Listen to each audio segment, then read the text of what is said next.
Hello, everyone. Welcome to Unearth India. Today, we're going to engage great grandson of Mahatma Gandhi, Mr. Tushar Gandhi, in a very interesting conversation. Many Indians have many questions in their mind when it comes to Mahatma Gandhi. That what was his attitude towards caste system? Why he coined the term Harijan? And as many sociologists and historians today believe that had there been no Bapu, there would have been no Ambedkar. Let's welcome Mr. Tushar Gandhi, who is one of the most authentic voices when it comes to life of Mahatma Gandhi. Welcome Tushar, welcome to the show. Thank you for agreeing to for this interview. Thank you. So today, Tushar, my first question to you is just that Dr. Ambedkar had described Mahatma Gandhi as casteist, as an orthodox person in his many interviews. Although Mahatma Gandhi had in fact attacked untouchability in his many speeches and in his many publications. So, how do you see this paradox? नहीं बापू को अगर आप if you take him from on certain things that he stated during his lifetime तो आप उनके कई अलग चित्रण दिखा सकते हैं क्योंकि जिंदगी की शुरुआत में उन्होंने वर्ण व्यवस्था का समर्थन भी किया था उन्होंने कहा था कि वर्ण व्यवस्था बुरी नहीं है उसमें जो हायरार्की हो गई है और उसमें जो इनफ्लेक्सिबिलिटी हो गई है वो बुरी बात है ये शुरुआती दौर में उन्होंने ये अपना मंतव्य दिया था पर उसी आदमी ने बाद में during his lifetime towards with more experience and things he also said that the Varna Vyavastha was the greatest sin and crime of Hinduism. And remember that that man himself said that if I contradict myself on one issue, you must believe what I have said at the two later and discard what I said earlier because my experience and my expanding knowledge tell me that what I believed in or what I said before or wrote before was wrong and I corrected myself. So holding that person to what he had said once upon a time in his life and then disregarding all his actions and writings and sayings in the latter life is, I think, unjustified thing. But having said that, I also believe that Baba Saheb had a right to criticize him because Baba Saheb would not accept anything that could be used to harm the rights of his community.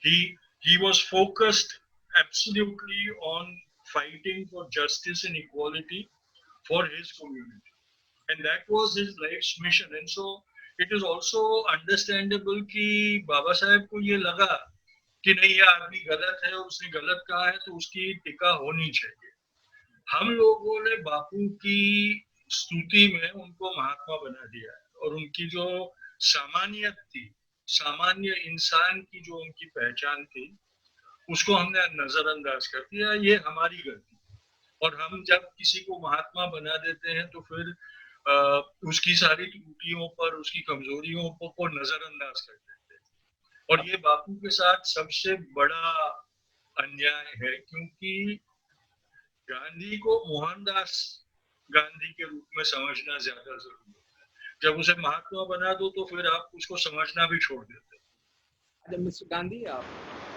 also, Tushar, many people are not aware of this fact that Mahatma Gandhi had, in fact, used to clean his own toilets every day at his ashrams. So, what makes this of his personality, and what one can derive from this practice that Mahatma used to do every day? What is the ये सब चीजें देखिए ये चीजें सिर्फ एक महज एक टोकनिज्म है ये इसलिए किया जाता था कि किसी को ये लगे नहीं कि कोई काम हल्का है या कोई काम बुरा है सबसे बड़ी बात उनके बारे में जो जाननी जरूरी है तो सत्याग्रहियों को जब ट्रेनिंग दी जाती थी सत्याग्रह के लिए आश्रम में रहने वाले सत्याग्रहियों को तो उस जमाने में एक रिवाज होता था कि जब किसी को पकड़ के जेल कर दिया जाता तो पहले ही दिन जेलर सबको लाइन से खड़ा करके उनकी जात पूछता और फिर वो उस समुदाय, उस ग्रुप में जो सबसे निचली जात का हो।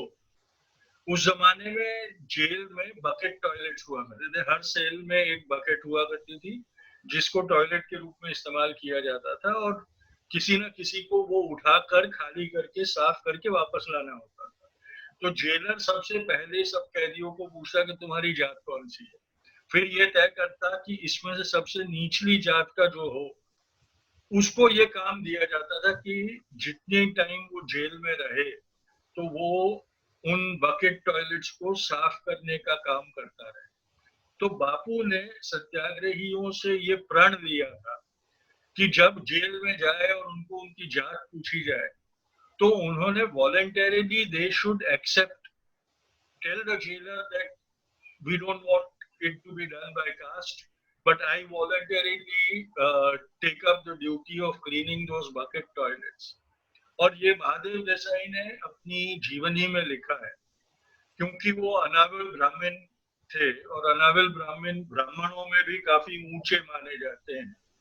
तो उन्होंने मजाक में ये लिखा था कि गांधी ने मेरे साथ सबसे बड़ा अन्याय ये किया, क्योंकि हमेशा मैं सत्याग्रहियों में सबसे ऊंची जाति का होता था, इसलिए मेरे पल्ले ये आ जाता था कि मैं वॉलंटरीली संडास साफ करूं।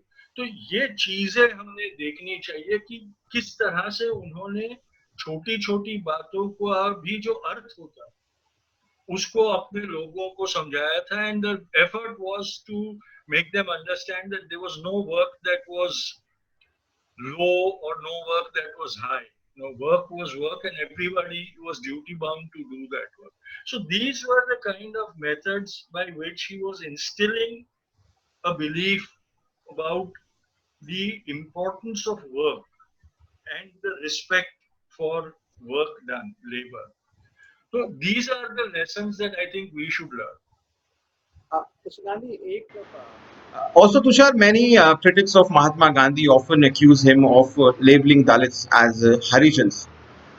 They say that this had, in fact, boxed out Dalits out of the system. This had, in fact, further alienated them of the system. So, how do you see this? Because this is one of the most strongest criticism against Mahatma Gandhi that we hear nowadays.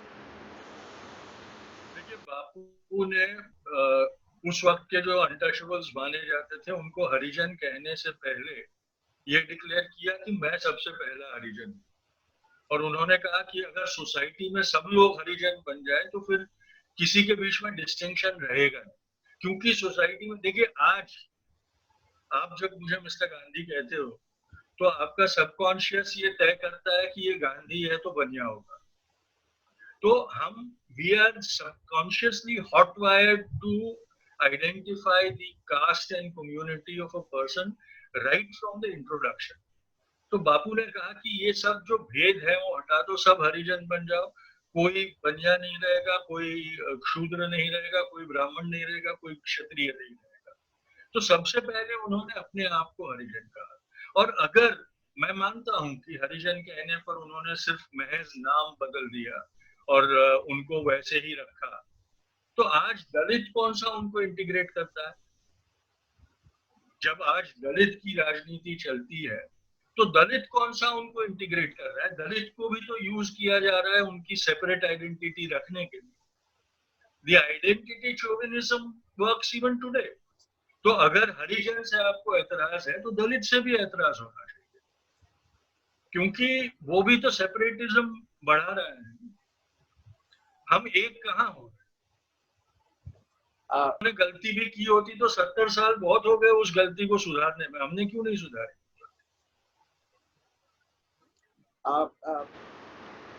Also, Tushar, a lot being said and written about strong differences between Gandhi and Ambedkar. It is shown as if there was some sort of a rivalry between the two great personalities. So you have read and written a lot about Gandhi's life. If you can just explain to us that what was the actual relationship between the two, how they used to get along during that period of time. देखिए, it's not just the right way. अगर आप देखें तो जो militant दलित organisations है वो भी उतना ही वेहेमेंटली बापू को अटैक करते रहते हैं और बापू के बारे में और बापू अंबेडकर के द्वेष के बारे में प्रचार करते हैं। देखिए, one has to admit that there were differences of opinion between the two, very strong differences of opinion between the two, and they did not see eye to eye on many issues. We have to go from there, but then we have to of ideology and belief. They were not enmity amongst the people. The two individuals did not like there was the right wing and Bapu. The right wing decided to get rid of him, kill him. That was enmity. Baba Sahib, although he disagreed with him so strongly and so vehemently, never ever opined that Gandhi must be done away with to save the rights of the Harijans. Because he believed, at one point of time, he believed. चले जाने को नहीं कहा, उन्होंने कभी तो right wing वाले जो लोग हत्या की राजनीति मानते हैं, वो लोग ऐसी बातें करें, उसमें कोई हमें शक नहीं होना चाहिए। लेकिन दिलगिरी की बात ये है कि जिन लोगों ने साथ रहना चाहिए, उनमें भी इस का उपयोग करके एक दूसरे में वैमनस्य क्रिएट करने की कोशिश की जा रही है। कट्टर गांधीवादियों में भी वो होता है और कट्टर जो दलित पार्टीज हैं उनमें भी ये किया जाता है। ये गलत, क्योंकि मैं एक वाकया कहने जा रहा हूँ। ये वाकये का आप मुझे हिस्टोरिक एविडेंस देने से के लिए मत कहिएगा, लेकिन ये बात मैंने बहुत ही एक somebody I trust told me who was a part of that incident is what I'm going to narrate to you, and this was post Bapu's murder.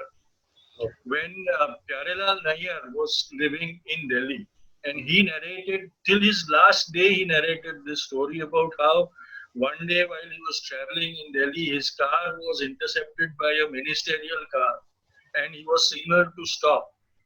And when he stopped, he was summoned to the car, and he found out that it was Baba Sahib Ambedkar was in that car, and he was getting married at that time, and he was distributing his wedding invitations.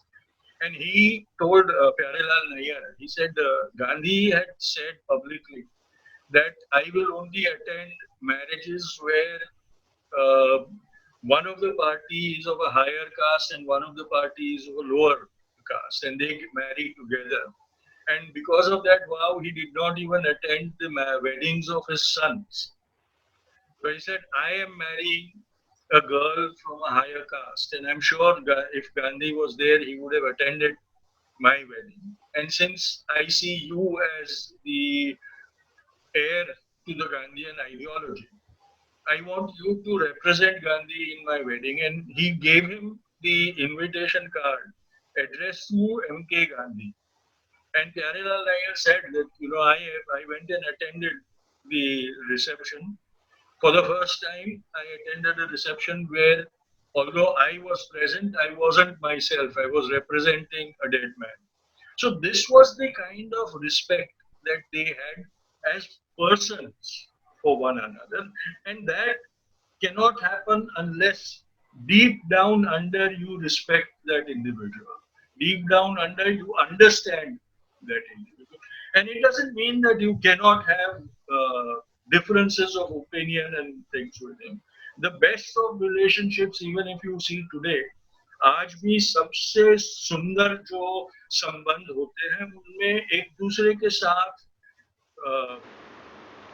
Also, Tushar, we are seeing a lot of Dalit tourism happening in our country, wherein political leaders go and eat at Dalits' houses. Now, Gandhiji had said this, 80, 90 years back, that this practice should be made mandatory for all the politicians if they want to become primary members of the political party. So, do you also believe that had this been, had this thing would have continued after the independence, then things would have been little different today?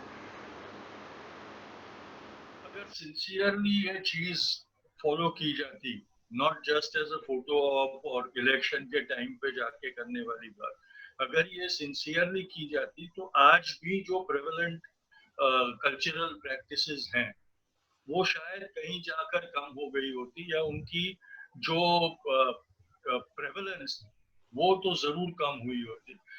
Problem ये है कि इन सब चीजों को इनसिंसियरली opportunistic तरीके से ही लोगों ने प्रैक्टिस किया है।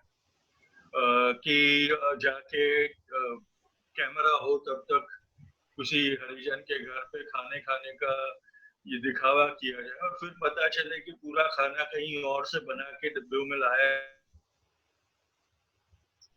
में बैठ के खाए थे, या फिर खाना खाने के बाद गंगा जल का स्नान कर लिया था, या गंगा जल से शुद्धिकरण किया गया था। तो ये सब चीजें जो है वो महज है, और आज राजनीति में सिंसियरिटी तो कहीं दिखती नहीं है, ऑनेस्टी कहीं दिखती नहीं है, इसलिए अब ये महज एक फार्स बन गया है। पर मैं मानता हूं कि अगर वो प्रैक्टिस होता, 70 साल की प्रैक्टिस होता, so it would have gone a long way in removing these prejudicial practices from our society. Uh, Also, it seems that as if the contribution of Dalits have been completely diluted, you know, during the freedom struggle. In fact, many caste people say that there was no contribution, absolutely no contribution of Dalits, in the independence of this country. Now, we have researched and documented a lot. If you can just explain what was the role of Dalits at that point of time when India was struggling for its independence. या थे या नहीं थे? नहीं, ऐसा नहीं था कि वो नहीं थे, ऐसा नहीं था कि वो नहीं थे। अब आपने उस जमाने को समझना बहुत जरूरी है जिस जमाने में the segregatory practices of caste were very prevalent in our country. हमारे कल्चर में कास्ट हायरार्कीज बहुत ही डोमिनेंट थी उसमें, और उस जमाने में लीडरशिप अपर कास्ट की हो वो कोई ताज्जुब की बात नहीं थी।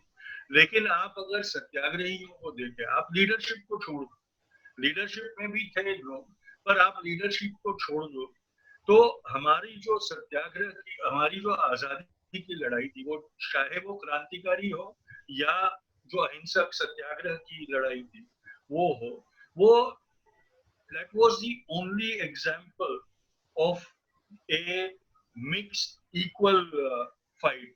अगर आप कॉमन सत्याग्रही देखें तो उसमें किसी की जाति की कोई अहमियत नहीं थी। आप नमक का सत्याग्रह देखिए तो नमक के सत्याग्रह में आपको दिखेगा कि अगर बमन टोले के अंदर नमक बनता था तो हरिजन टोले के अंदर भी दलितों की बस्तियों में भी नमक बनाकर उसी तरह से ब्रिटिशरों को डिफाई किया गया था। जब स्वदेशी की विदेशी की होली चली तो स्वाभाविक था कि एलिट के पास विदेशी कपड़ा होता था, तब के दलितों के पास या तब के हरिजनों के पास तो वो होना नामुमकिन था। कुछ चंद होंगे अपवाद उसके लिए, लेकिन उसमें भी सबने मिलकर ये किया। मैंने सबसे पहला जो उदाहरण जेल का दिया, तो अगर सत्याग्रहियों में जब जो उस वक्त के अनटचेबल्स नहीं होते तो जेलरों को सफाई करने के लिए मिलते कहां से? ये आपने सोचना बहुत जरूरी है।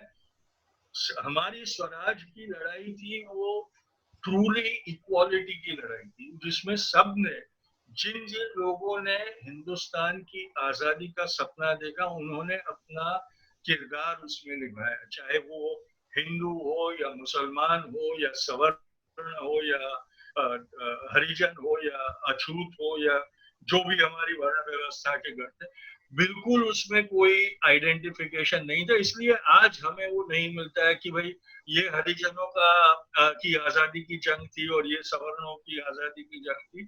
ऐसा नहीं था, आजादी की जंग थी।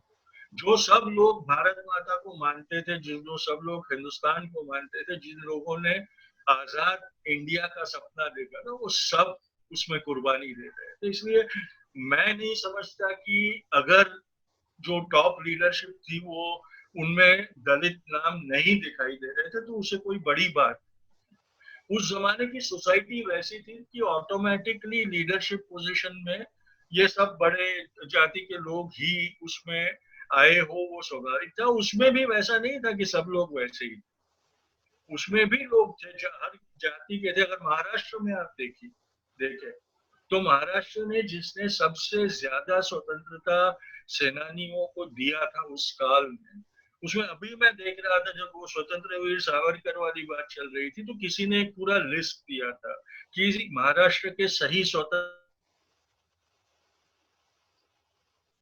जो करीबन 100-200 लोगों के नाम थे, उसमें अगर वो नाम पढ़ेंगे तो आपको पता चलेगा कि ज्यादातर लोग जिनको निचली जाति का कहा जाता था वो लोग थे। तो वो जो जिनको हमने भुला दिया, वो कसूर हमारा है, उनका नहीं है।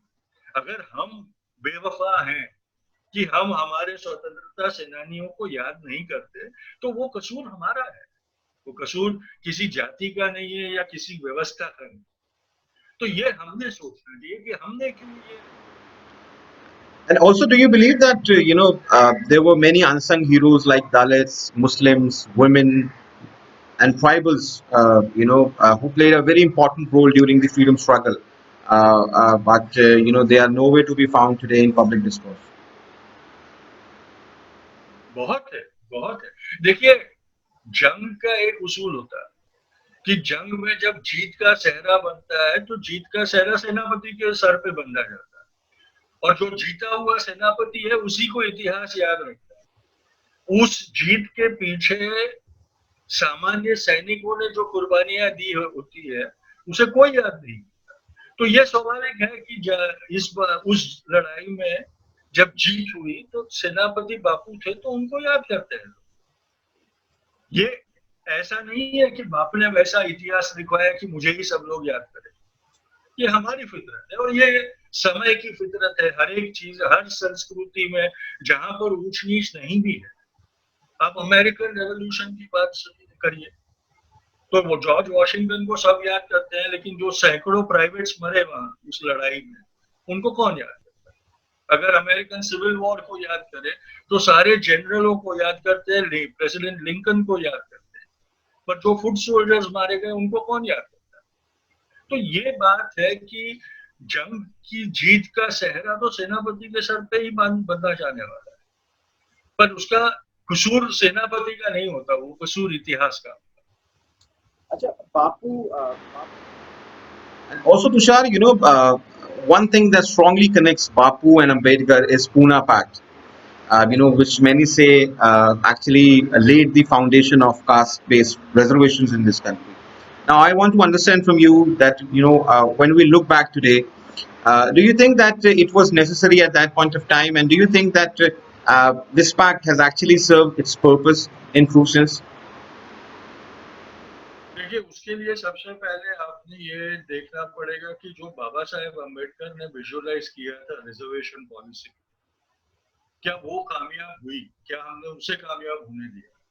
क्योंकि आप देखिए कि ये रिजर्वेशंस के फ्रूट्स भी चंद लोगों को के तक ही पहुंच पाए। बाबा साहेब ने जो सोचा था कि 15 साल में पूरी कम्युनिटी आगे बढ़ जाएगी और इक्वल फुटिंग पे आ जाएगी, वो कभी हुआ नहीं। और इसीलिए जो रिजर्वेशंस 15 साल तक के लिए होने वाले थे, वो आज 75 साल के बाद भी उसका असर, कामयाबी दिखाई नहीं दे रही है हमें, क्योंकि वो पॉलिटिसाइज सारे। पूना पैक्ट के टाइम पे अगर बापू ने विरोध किया पूना पैक्ट और उसके कारण पूना पैक्ट करना पड़ा, तो बापू ने ये देखा कि अगर उस वक्त separate parliaments and separate electorates इख्तियार हो जाते कि मुसलमानों की पार्लियामेंट अलग, हिंदुओं की पार्लियामेंट अलग, हिंदुओं में भी दलितों की अलग और उनका इलेक्टोरेट भी अलग और सवर्णों का अलग, तो स्वतंत्रता संग्राम बिखर जाता। The idea of India would have been destroyed. और आई फील कि जो लोग आज ये एलिगेशन कर रहे हैं कि बाबा साहब को मजबूर कर दिया और बेचारे को नहीं चाहिए था, फिर भी उनको मानना पड़ा क्योंकि उनको गांधी की जान बचानी थी, तो मैं ये समझता नहीं। देखिए, बाबा साहेब के लिए उनकी कम्युनिटी का benefit was the only thing he was bothered about.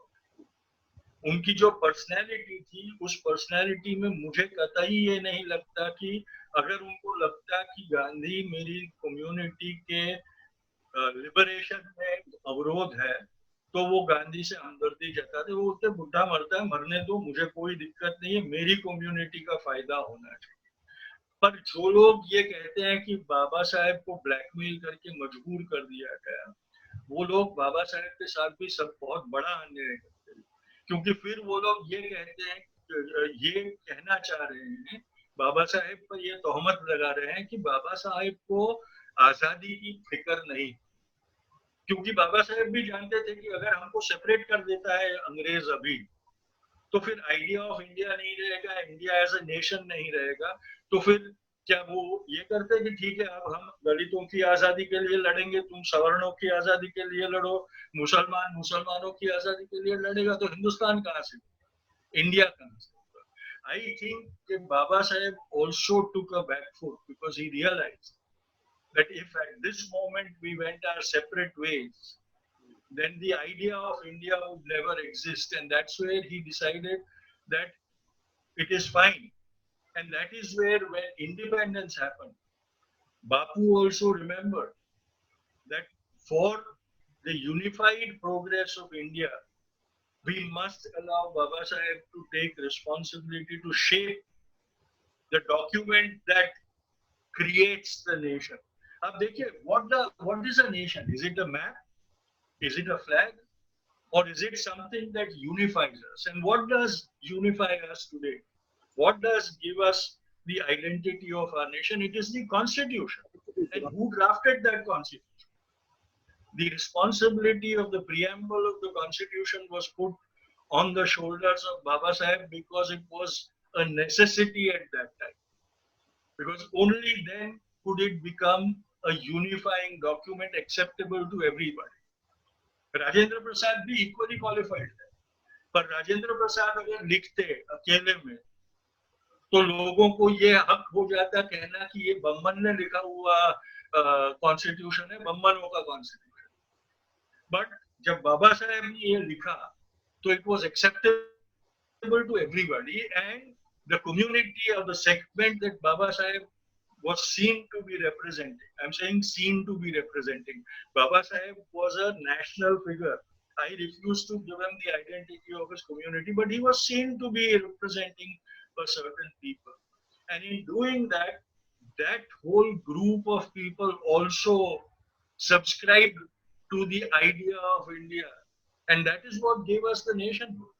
And so I believe that both of them realized that there was a necessity for some special treatments to happen, special favors to happen, but it wasn't at the time when the British were trying to divide all of this. It had to happen in independent India. तो Poona pact का पूरा जो था बात, उसे इस point of view से समझना बहुत जरूरी है। Also, Tushar, many historians and sociologists today believe that had there been no Bapu, there would have been no Ambedkar. Given the fact that it was Bapu who created this environment, where a person like Ambedkar rose to prominence and was able to perform. What's your take on this? बिल्कुल, आप देखिए, अगर बापू के पहले की कांग्रेस देखिए, कांग्रेस तो थी, कांग्रेस लीडरशिप भी थी। बापू जब कांग्रेस के जलसों में जाने लगे, कांग्रेस के अधिवेशनों में जाने लगे, तो सबसे पहले उन्होंने देखा कि हर जो लीडर होता था अपने साथ अपना पूरा रसाला लेके आता था। उनके रसोइये आते थे, उनके सर्वेंट्स आते थे, उनका सबका अलग अलग खाना पकता था, क्योंकि वो कास्ट बेस्ड लीडरशिप होती थी और कास्ट की जो परंपराएं थी वो अपने साथ लेके आते थे। बापू ने क्या किया, जब वो कांग्रेस के अधिवेशनों में जाने लगे तो सबसे पहला काम उन्होंने क्या किया, वो मीटिंगों में नहीं उपस्थित होते थे, ना ही लेक्चर देते थे, ना भाषण देते थे। पहली चार, जब वो साउथ अफ्रीका में थे और कांग्रेस के अधिवेशनों के लिए हिंदुस्तान आते थे, तो पहले सारे अधिवेशनों में वो सफाई का काम करते थे, पखाने साफ करते थे, बाथरूम साफ करते थे, हाइजीन के ऊपर ध्यान रखते थे, वो सारा काम करते थे। उसके बाद आप चंपारण देखिए, चंपारण में उनके साथ जुड़ने वाले सारे के सारे सवर्ण युवक थे, और वो भी अपने साथ, बाबू राजेंद्र प्रसाद ने खुद ने लिखा है कि जब मैं गया तो मेरा सर्वेंट, मेरा रसोइया, मेरी रसोई का सामान सब लेके गया, क्योंकि मेरी कास्ट की आदत थी।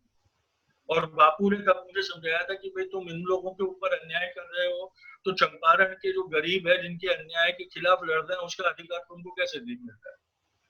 और तब जाके ये समझ आई कि अगर हमें किसी के ऊपर होने वाले अन्याय से लड़ना है तो हमने भी वैसी आदतों को छोड़ना होगा जो discriminatory. And you see that journey, all these leaders who are orthodox leaders who believe, practice the orthodox policies of that religion or caste. And yet in the journey to independence they were the same leaders who had come to believe in equality and were practicing that equality. तो ये माहौल अगर नहीं बनता तो आजादी के वक्त भी वो प्रेजुडिसेस होती उन लीडरशिप, और फिर वो ही होता कि भाई ये तो छूत में लिखा हुआ कॉन्स्टिट्यूशन है तो हम छू नहीं सकते। But by that time that whole prejudice had been diluted or removed from the major, I'm not saying from everyone, there were still those extreme casteist elements in the Congress also, but the majority and the decision making leadership had evolved to that level where they accepted everybody for a united so ये समझना जरूरी है। इसमें हमें क्या है, हमको हमेशा ये लगता है कि भाई एक ऐसा पल होना चाहिए जहां सब सुधर गया। बापू ने कभी अपनी जिंदगी में ऐसे चमत्कार नहीं किए कि भाई उन्होंने ताली बजाई और सब बदल गया, हालात बदल गए। he worked patiently for it and slowly and steadily he made that change happen। जो जिनको बदला उनको भी ये पता नहीं चला कि कब वो बदल गया। तो ये जो था वो समझना बहुत जरूरी। The present status of caste system in our country, given the fact that caste atrocities are on rise since last few years, do you think that caste system is eroding at right pace or it is actually a bit slow? मुझे लगता है कि हम पिछले कुछ दशकों से regret हुए, मुझे चेंज आता दिखाई नहीं देता। चेंज आ रहा था